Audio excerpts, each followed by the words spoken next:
Hello and welcome back to the David67 Celtic News YouTube channel. Today, Tuesday, the 12th of September. One major big bit of breaking news for Celtic with a little bit of confusion surrounding it. And so I'll try my best to explain what the various stories are. Also, a brief update on a few of our players and ex-players involved in international games yesterday evening, and also the several who are away on international duty today with games over the next 24 hours. Before we get going, please, if you can, subscribe. Please, if you can, like the video, completely free of charge to subscribe. Completely free also to like a video as well. Does help boost the ratings, does make me happy. Edging towards the 100 target, which was target 2, and taking it from there. Also will be a quiz question in the community section, centred around Celtic versus Dundee fixtures and games of the past. So, major news just out. Celtic's Champions League squad for the upcoming fixture starting next week against Feyenoord in Rotterdam. The reason I say there's some confusion is that there have been several different squads put up by various different news organisations on the internet. General consistency, although rather confusing in some aspects. Also, one site putting up a 26 six-man squad when 25 is the UEFA limit. So I have gone with the squad that is on the official UEFA Champions League site for the registered squad for Celtic. Main headlines are that Mike Nawrocki is not in the squad, Kwon is not in the squad, and Tilio, our attacking wide player from Australia, he's not in the squad. Nawrocki is not that unexpected in that he is unlikely to be back fit by the time of the last Champions League fixture, and so we did need to include Phillips, Scales, Lagerbielke in as central defence options, with the backup of players such as Alistair Johnson and Iwata being able to cover as central defence, and also a player such as Hatate having the capacity to cover at right back and at left back. In the squad, CCV has been included, as has Stephen Welsh, although it would be very unlikely that Welsh is going to be back fit to play for Celtic if the first estimations of his injury are to be believed. In the official squad lodged on the UEFA site, there is no Bernabei at left back, and so this would leave us with Taylor and Scales as primary left backs, with the option of using a player such as Ralston, Johnston on the left instead, or, as I said earlier, using Rio Hatate or Tomoki Iwata in defence rather than in midfield.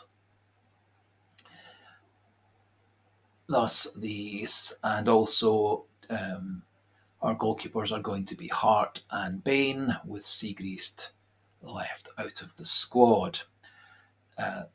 This squad will thus cover the period from for the 6 Champions League qualifiers, and covers up to the period up to Christmas. If Celtic did move into the knockout stage of the Champions League or Europa League, the squad can then be reconfigured.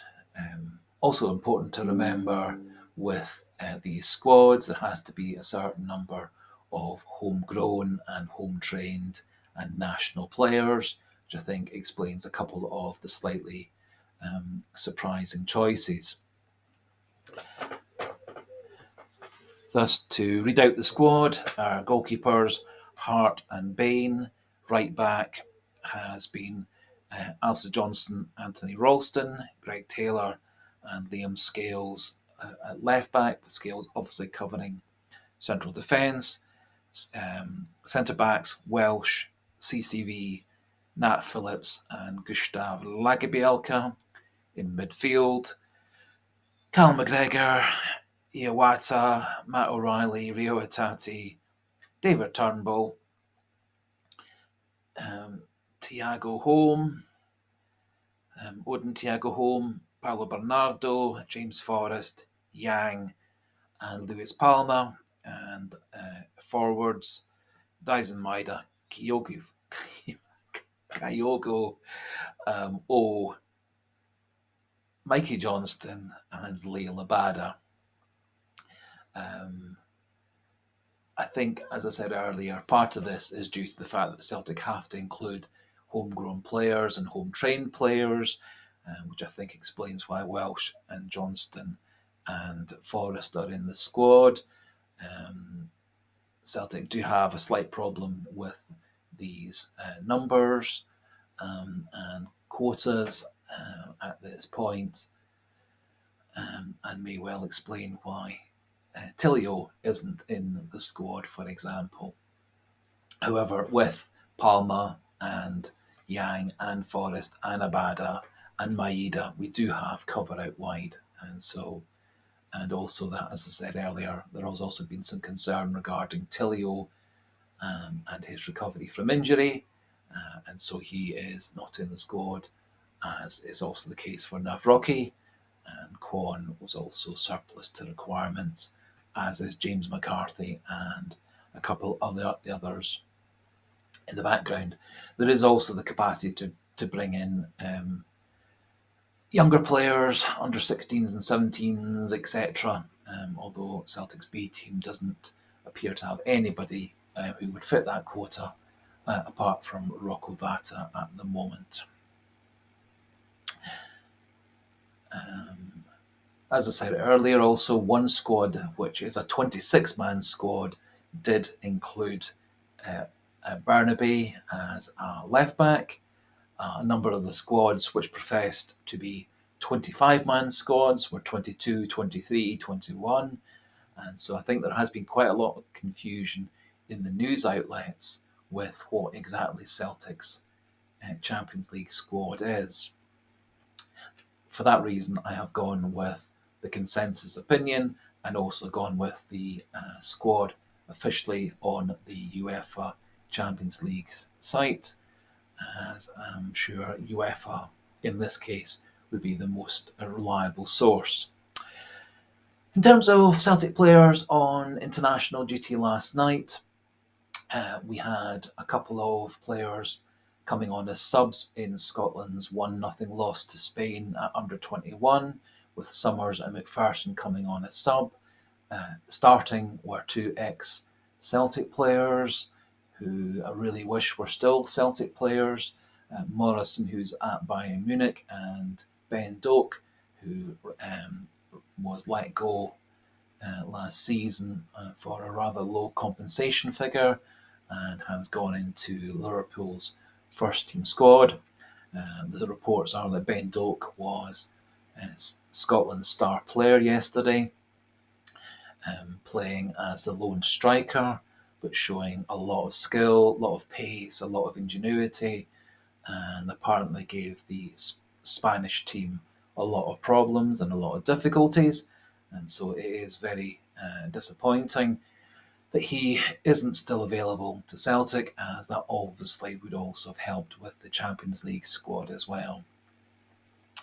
From a look through the various games last night, couldn't find any other Celtic players on duty. However, there are several Celtic players at under 21 and at full international duties. Though with McGregor in the Scotland squad for the England friendly, Luis Palma in the Honduras squad for the CONCACAF Nations League against Grenada. Hopefully he'll return fully fit and get over the jet lag quickly and be available for selection at the weekend. Also, Daisen Maeda and Kyogo are in the Japanese squad for their friendly against Turkey. It's expected that both should get time in the Japanese side this game, with Awida, one of their main strikers, who also plays for Feyenoord, being injured in the game against Germany, and so it's thought that Kyogo may well come in to replace him as a starter, with Maeda coming off the bench, or vice versa. Yang and Oh are playing for South Korea against Saudi Arabia, and we also have Paulo Bernardo playing for under 21 for Portugal against Belarus. We have Vata and Kenny and Lawal all in Republic of Ireland under 21 squad game.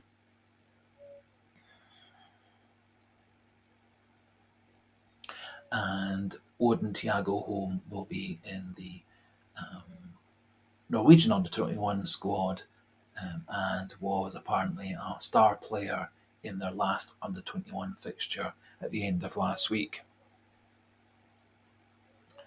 One other smaller news story just to update you on. Feyenoord appear to be really struggling at the moment. Apparently, during this international break, Feyenoord have had only 5 first-team players fit and available for training. They have a number of players out injured, a number of players on international duty, and their star striker Jimenez is suspended for the first couple of Champions League matches. And as I mentioned earlier, Ayase Ueda, their Japanese star, injured himself against Germany and is expected to be out for a couple of weeks, which would mean he misses the Celtic match. Celtic are in a better position in that we did have 20 first team squad players still training these last week to 10 days, although a couple of those won't be in the squad for next week's match against Feyenoord.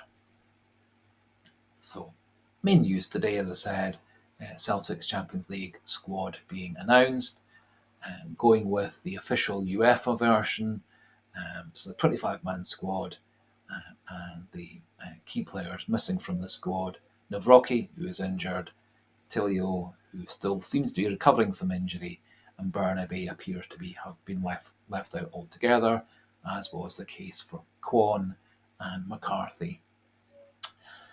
If there are any changes to that squad with updated and corrected news stories overnight, I will relay that tomorrow.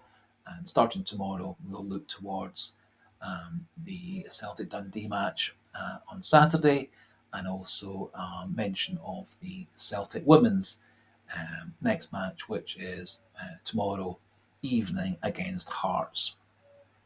So for today, thanks for listening, thanks for watching. Please like and subscribe, boost those numbers up a bit. Do have a wee look at the Celtic Dundee themed trivia question in the community section. And for today, goodbye and hail hail.